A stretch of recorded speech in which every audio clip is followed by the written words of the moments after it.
as we all know, we are going to be celebrate our 74th Independence Day. 74th काफ़ी मायने रखता है ना, हम सभी के लिए काफ़ी मायने रखता है, क्योंकि हम सबको पता है कि यहाँ तक का सफ़र इट वॉजेंट ईजी। हमने काफ़ी अप एंड डाउन्स देखे हैं, हमारे फ्रीडम फाइटर ने हमें फ्री करवाने के लिए कितने स्ट्रगल्स किए हैं। और अगर हम आज सोचें आज 74 ईयर्स बाद कि क्या हम फ्री हैं, सो आंसर विल बी शायद उतने नहीं। आज भी बहुत सारी ऐसी सोशल प्रॉब्लम है जिससे हमारी इंडिया सफ़र कर रही है। तो एज ए NSS वॉलेंटियर ये हमारी ड्यूटी बनती है, हमारा दायित्व बनता है कि हम अपने आइडियाज़ को अपने लेवल पे अगर कुछ हो सकता है तो हम उन सभी को अपना बेस्ट दें। Thank you. हेलो एवरीवन, आज हम लोग बात कर रहे हैं आज़ादी की। तो क्या हमारा देश का हेल्थ केयर सिस्टम इतना आज़ाद है कि वो सभी वर्ग के लेवल को, चाहे अमीर हो चाहे गरीब हो चाहे किसी भी धर्म किसी भी जाति का हो, उनको समान इलाज दे पा रहा है? तो इसका अधिकतर जवाब मिलता है नहीं, क्योंकि अमीर व्यक्ति है वो प्राइवेट अस्पतालों में जाके अच्छे अस्पतालों में जाके अपना बढ़िया इलाज करा पाता है और उसकी जान भी बच जाती है। लेकिन वहीं एक गरीब है, छोटे तबके का है, जिसकी वेजिस मिनिमम होती है, वो एक बड़े अस्पताल में जाके अपना इलाज नहीं कर पाता और उसको अच्छी स्वास्थ्य सुविधाएं नहीं मिल पाती हैं और इस कारण उसकी कई बार मौत हो जाती है। तो हमें इस चीज़ से भी आज़ादी चाहिए कि हम सभी वर्ग के लेवल को अच्छे स्वास्थ्य सुविधाएं का वादा कर सकें। जय हिंद, जय भारत। आजादी की बात कर रहे हैं, पर क्या हमारी फीमेल पॉपुलेशन सच्ची में आजाद है? पहले हम लड़कियां पैदा नहीं करना चाहते थे क्योंकि हम उन्हें बोझ समझते थे। आज हम लड़कियां पैदा नहीं करना चाहते क्योंकि उनकी सुरक्षा का डर लगा रहता है। हम लड़कियों का आजादी का सफर बस इन्हीं 2 लाइनों में सिमट के रह गया है। पर अब टाइम आ गया है अपनी सुरक्षा अपने हाथ लेने का। इंस्टेड ऑफ वेटिंग कि कभी तो वो जानवर बदलेंगे, क्योंकि बदलाव की पहली सीढ़ी हमें खुद चढ़नी है। 15 अगस्त 1947 को जब हमारे देश को अंग्रेजों से आज़ादी मिली तो अंग्रेज तो यहाँ से चले गए, लेकिन उन्होंने अपना शासन चलाने के लिए हिंदू मुसलमान के बीच नफरत का बीज जो यहाँ बोया था वो यहीं रह गया। और उसी बीज का असर है कि आज हम अपने शहीदों की कुर्बानियों को भूलकर अपने देश के विकास के बारे में सोचने की बजाय हिंदू मुसलमान और मंदिर मस्जिद के बारे में सोचते हैं। आज हम उस दोराहे पर खड़े हैं जहाँ एक ओर तो साझी संस्कृति का वो रास्ता है जिसे स्वाधीनता संग्राम के शहीदों ने अपनी शहादत से सींचा है, और दूसरी ओर सांप्रदायिकता और धार्मिक उन्माद का वो रास्ता जिसके तहत हमारे युवकों को भ्रमित किया जा रहा है कि दूसरे समुदाय के धर्म स्थल पर कुछ हथौड़े चला लेना ही सबसे बड़ी बहादुरी है। इसमें कोई शक नहीं कि हमें पहले रास्ते पर ही चलना है और गुमराह लोगों को दूसरे रास्ते से वापस लाकर पहले रास्ते पर ले आना है, वो रास्ता जो साझी संस्कृति और शहादत का रास्ता है, ताकि हम सब मिलकर अपने देश के विकास में योगदान दे सकें। बेटा बेटा सब करें, बेटी करे न कोई। जब बेटी ना हो तो बेटा कहाँ से होए? Hey everyone, as we all know about sex discrimination.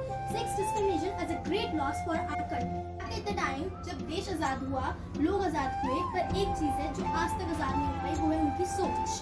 लड़के और लड़कियों में आज भी भेदभाव किया जाता है। मैं आज भी बहुत सारी लड़कियां ये सुनती है कि तुम लड़की हो इसलिए ये नहीं कर सकती, वो लड़का है इसलिए ये कर सकता है, तुम लड़कियों को प्रमोट नहीं कराया जाएगा कि वो हाउस होल्ड वर्क और फील्ड का काम कैसे संभालोगी। तो हम सबको इन चीजों पे ध्यान देना चाहिए। और मेरा है ना रुतबा मेरा है, ना नाम मेरा है, ना बड़ा कोई काम मेरा है, ना भेदभाव मेरे साथ हुआ, ना भेदभाव मेरा है। मुझे तो छोटी सी बात पे गर्व है, मैं हिंदुस्तान की हूँ और ये हिंदुस्तान मेरा है। Is an issue which is less talked about and people are not much aware of it. Back then, people did not have much awareness. They considered the people with psychological disorders as mad. Talking about the present, due to all the modernization and globalization taking place these days, people are much aware about the psychological issues as they were. आजादी, अगर आप मुझसे पूछो कि आजाद हैं हम, तो मैं बोलूंगा नहीं, हम आजाद नहीं हैं। क्यों? क्योंकि वो आपने भी देखा होगा कि आज हमारा भारत देश एक महत्वपूर्ण समस्या से जूझ रहा है, वो है बाल श्रम। जगह जगह पर छोटे छोटे बच्चे किताबों की यारी छोड़कर बाल मजदूरी कर रहे हैं। क्यों कर रहे हैं? क्योंकि उस उम्र में उनके पास किताबों का बोझ नहीं बल्कि घर की जिम्मेदारियों का बोझ है। तो क्या वे आजाद है? क्या उनका हक नहीं है इस खुले आसमान में सांस लेने का? उनका भी हक है। तो जब तक वे आजाद नहीं होंगे तो जब तक आप कैसे कह सकते हैं कि आपका देश आजाद है?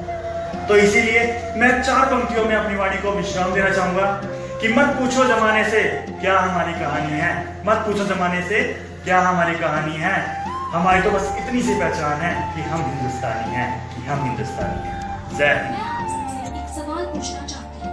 हमारा देश तो स्वतंत्र हो गया, लेकिन क्या हमारे देश की औरतें स्वतंत्र हुई हैं? हाँ या ना?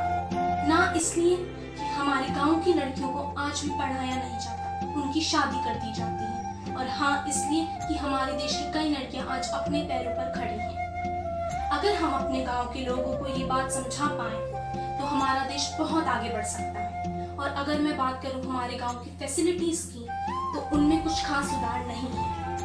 वहाँ आज भी पानी और इलेक्ट्रिसिटी की बहुत प्रॉब्लम है। अगर हम अपने देश की रूरल एरियाज पर कंसंट्रेट करें तो हमारा देश बहुत आगे बढ़ सकता है। समाज के उस तबके की ओर ध्यान देने की जिसे अभी आर्थिक और सामाजिक रूप से आज़ादी नहीं मिली है। हाँ, मैं बात उस तबके की कर रहा हूँ जिसको अंग्रेजी में लोग इंडिजिनियस ट्राइब बोलते हैं, शेड्यूल्ड ट्राइब बोलते हैं और हिंदी में उन्हें आदिवासी के नाम से भी जाना जाता है। वह भारत की आबादी की कुल 8% हिस्सेदारी है, फिर भी उन्हें निचला तबका बोला जाता है। उन्होंने समाज को बहुत कुछ दिया, इसके बदले में उन्हें समाज ने सिर्फ असमानता, अछूत का ही दर्जा दिया है। जरूरत है कि उन्हें समाज व विकास की मुख्य धारा से भी जोड़ा जाए। धन्यवाद। दूर से कटकर पतंग उन्मुक्त गगन में उड़ चली, अपने लहू से लिख गए वो वीर देश की स्वतंत्रता। ये आज़ादी हमें यूं ही नहीं मिली। आज भारत आज़ाद है, आज़ादी इसकी बरकरार है, कारण इसके वो वीर जवान हैं, खड़े हैं जो सरहद पर ले हथेली पर अपनी जान है। ये वीर भारत के लिए वरदान है, इन्हीं के कारण सुरक्षित बसा देशवासियों का जहान है। मर मिटते हैं जो भारत माँ के लिए, ऐसे वीरों को सलाम है।